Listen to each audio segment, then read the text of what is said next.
दिल्ली विधानसभा चुनाव से पहले दिल्ली की सियासत तेज हो गई है। चुनाव को लेकर भारतीय जनता पार्टी ने अरविंद केजरीवाल सरकार के खिलाफ चार्जशीट दाखिल की है, तो वहीं आम आदमी पार्टी के राष्ट्रीय संयोजक और दिल्ली की मुख्यमंत्री आतिशी ने महिला सम्मान योजना की खुद रजिस्ट्रेशन कराकर इसकी शुरुआत की। इन सबको देखकर लगने लगा है कि दिल्ली की राजनीति अब काफी गरमाई हुई है। दिल्ली में विधानसभा चुनाव होने वाले हैं। इससे पहले यहाँ की सियासत काफी दिलचस्प होती नजर आ रही है। एक तरफ तो आपके मुखिया अरविंद केजरीवाल महिलाओं और बुजुर्गों के लिए 2 स्कीम की शुरुआत कर रहे हैं, और अब इसी बीच भारतीय जनता पार्टी ने आप सरकार के खिलाफ आरोप पत्र जारी किया है। केंद्रीय मंत्री अनुराग ठाकुर, दिल्ली बीजेपी अध्यक्ष वीरेंद्र सचदेवा जैसे दिग्गज नेताओं ने इस कार्यक्रम में भाग लिया और इस कार्यक्रम के जरिए ये आरोप पत्र जारी किया। भारतीय जनता पार्टी के सांसद और पूर्व केंद्रीय मंत्री अनुराग ठाकुर ने आप सरकार द्वारा किए गए बड़े बड़े वादों को याद दिलाते हुए कई सवाल खड़े किए हैं। बीजेपी सांसद ने कहा है कि आप सरकार ने यमुना नदी को इतना प्रदूषित कर दिया है कि यह इतनी बदबूदार, झागदार और जहरीली हो गई है। मुझे याद है कि 2022 में एक प्रेस कॉन्फ्रेंस के दौरान केजरीवाल ने कहा था कि अगले चुनाव से पहले वह लोगों के साथ यमुना नदी में डुबकी लगाएंगे, यानी कि 2025 के चुनाव से पहले। और अब केजरीवाल 10 साल बीत गए हैं और 2025 में जाने के लिए सिर्फ कुछ ही दिन बचे हुए हैं।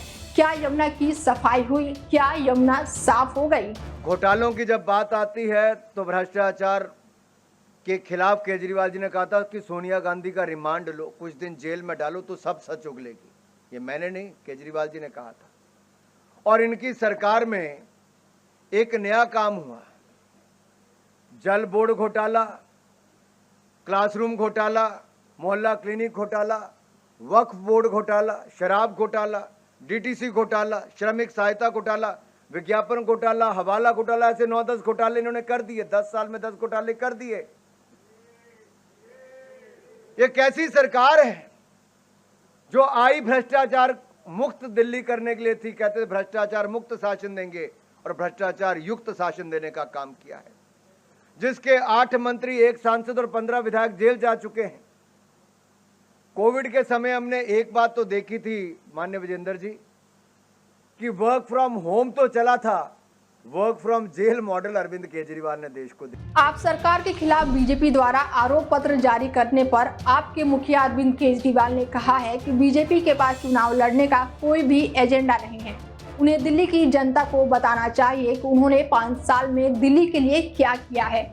आपने बिजली, पानी, महिलाओं की यात्रा और सड़क और कई अन्य चीजों के मामले में दिल्ली वासियों के लिए बहुत कुछ और बहुत काम किया है। इन लोगों ने क्या काम किया है? दिल्ली में कानून व्यवस्था की स्थिति ध्वस्त हो गई है। उन्होंने आगे ये भी कहा है कि कोई काम इन्होंने नहीं किया है। अब जब वो चुनाव के लिए आए हैं तो वो मेरे खिलाफ चार्जशीट जारी कर रहे हैं। उनके पास सीएम का कोई चेहरा नहीं है। दिल्ली में बता दें कि अगले साल विधानसभा चुनाव होने वाले हैं, जिसको लेकर अब राजनीति चरम पर पहुंच गई है। बीजेपी, कांग्रेस और साथ ही आम आदमी पार्टी, तीनों के बीच आरोपों का दौर लगातार तेज हो गया है। फिलहाल इस खास पेशकश में मेरे साथ इतना ही। देश दुनिया की तमाम बड़ी खबरों के लिए देखते रहिए डेली 24 भारत। नमस्कार।